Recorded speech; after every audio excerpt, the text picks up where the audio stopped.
Thank you guys for joining. As mentioned, I'm here to talk a little bit about decentralized applications, also known as dApps. But before I start, any good blockchain conversation has to talk about regulation.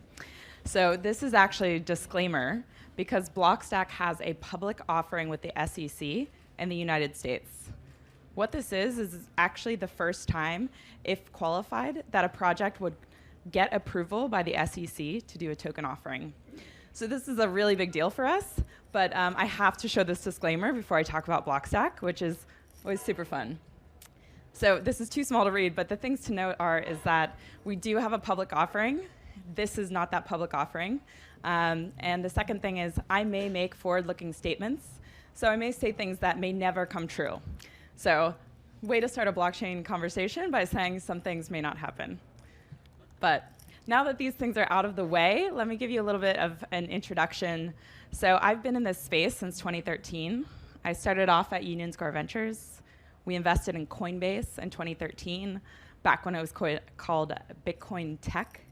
So I've been investing in this space for about 6 years. So I'm excited to share with you how the ecosystem has evolved to today, because we're still very early, but it's come a long way. Only recently I joined Blockstack to really help this technology come out into the world. So I'm excited to share more about the tech today. So here's what we're going to go through.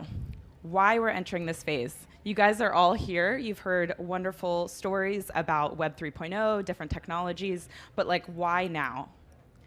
The second thing is around Blockstack. What does the technology do? How can you use it? And then the third thing is what are the state of dApps? Who's using them? Are they important? Or what's going to happen with them? So to get started, I want to talk about the rise of decentralized tech. So this is a new era of computing. If you go back to the first wave of computing, it was about the mainframe. IBM built a monopoly around hardware. Everything existed in a very centralized, huge data storage. Then came desktop era. This was a swing to decentralization. That meant that hardware was in everyone's home, and no longer was it the monopoly. Instead, it was software. So Microsoft built a monopoly around software. Hi. Fun guest speaker. So, the next wave came when people decided they didn't want to pay for software anymore. Instead, Google decided to give all the software away for free and build a monopoly by monetizing user data. But we're now entering the fourth wave, which is a swing back to decentralization. So no longer all the data is kept in one place. Instead, it will be stored at the edges, and that is the decentralized era. And this is definitely defined by open data as well as cryptography. So the thing to note about these different eras as well is that every era actually ended up much larger than the previous one. We had no idea how big cloud was going to be until after it happened, but it was much larger than the desktop era. And we view decentralized tech is going to be much larger than cloud. We're just at the very early stages of this. Part of the reason, though, is not just the technology. It's actually because of user sentiment. People are tired of allowing cloud services to take their data, to sell their data, to have data breaches. People want more control over who has access to their information. Another shift has been in developers' needs. Developers no longer want to pay increasing costs to infrastructure providers like AWS for every new user. It means that no one can compete with big companies because they're never going to have the amount of capital to put behind a growing user base. So these shifts have led us to the decentralized era coming today, and I want to talk about how Blockstack is playing a role in that. So to give you a little bit of background, Blockstack actually started out of a Princeton PhD study in 2013. Manib Ali, who's the CEO of Blockstack PBC, he was looking for a solution on how to build a more secure web. And through that, he found blockchain technology as the solution. So instead of looking for a solution for blockchains, he actually found that this was the way that we could build decentralized computing and a more secure internet. So along the way, the project went through Y Combinator, also raised a seed round from Union Square Ventures, as well as later raising a Series A from other top investors like Lux Capital, DCG, and others in the space. And then in 2017, we actually did a 50 million token sale offering, a public offering only to accredited investors, and that helped supply all of the capital for the research and development over the past few years. So we've flown a little bit under the radar because we wanted to make sure to build really scalable, usable tech first before launching. And so we're really excited to share with you what you can actually build now that our blockchain went live in October of last year.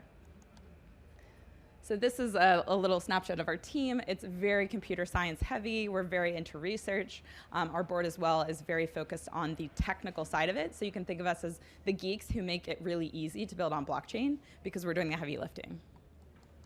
So what does Blockstack do? We are a full stack platform for developers to very easily build on blockchain. That means that we obscure a lot of the complexity of blockchain. So if you are able to write in JavaScript, in as little as an hour, you can build an app on Blockstack. So I'd like to take you through some of these components that you can use in any of the applications, maybe that you want to build, maybe you're already building.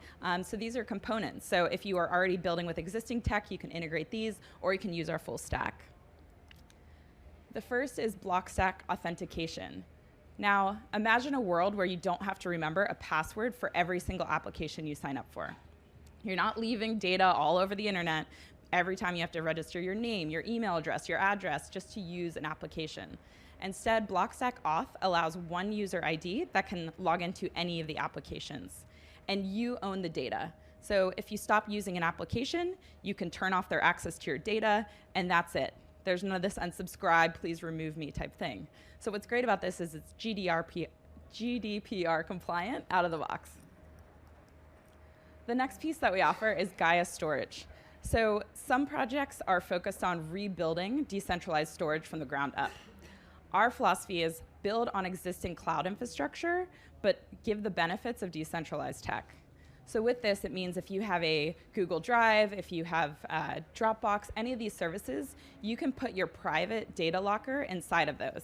So you don't have to pay for a new service, but instead that data is then encrypted and only you can grant access other people to access it. That means that if your Dropbox gets hacked, nobody can see any of that information stored in your Gaia storage. As well as if you want to give applications access to some of your data in order to use them in a certain way, you can do that through your Gaia. So no needing to upload your photos to 50 different applications. You control them in your Gaia storage, and then you just give the access to the apps when you need it. You can turn it off when you don't want it. The third thing is our Stacks token. So this is a key part of Fuel for our whole ecosystem. So this means from app developers to protocol developers to users, Stacks are used to register digital assets. Now these are very powerful because they can also be used as incentives to build this decentralized network. And one of the most interesting ways that we've kind of piloted using Stacks as an incentive is with our app mining program. So if you're a developer, this is a message for you.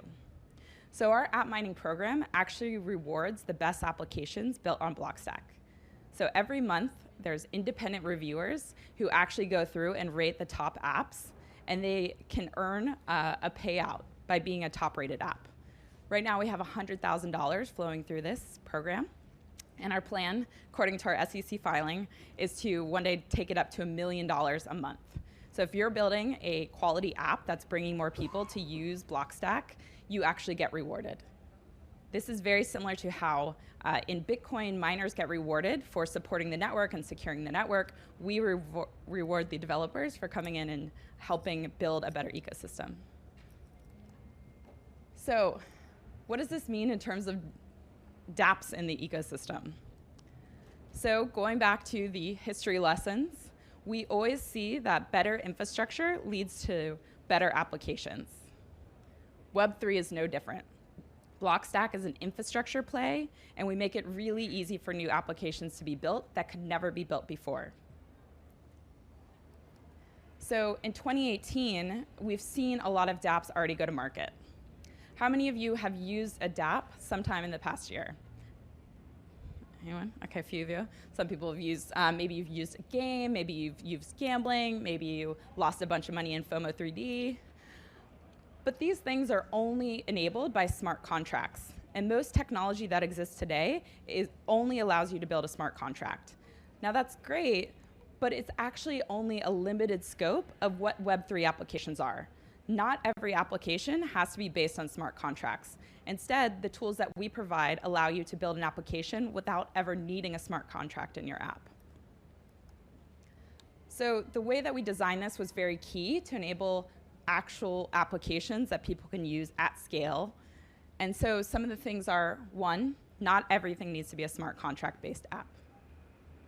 Number two is that we keep minimal logic on chain, which means that if someone has an app that's very popular and gets a lot of users, it's not going to slow down everyone else. So we've seen this with other networks where there's been a slowdown because a lot of users sign up at once and no other applications can work. And that's a problem. Like, you're never going to build an app on top of a network that slows you down because you're successful. And then the third thing is a little more technical, but it's about our smart contract language. So it's non-Turing complete, which means you can actually check before you run the data. This is unique because, as we've seen with other projects, if you cannot test before you run it, it can lead to a number of hacks. It can lead to problems. It can lead to lockups of different currencies. So we want to make it really easy for developers not to fall into this situation. So our smart contracting language takes that into consideration. So at Blockstack, we've rethought all of the cloud infrastructure. So if you're used to building a web app, you can do this using Blockstack infrastructure. You don't have to use any centralized services, but if you want to, you can.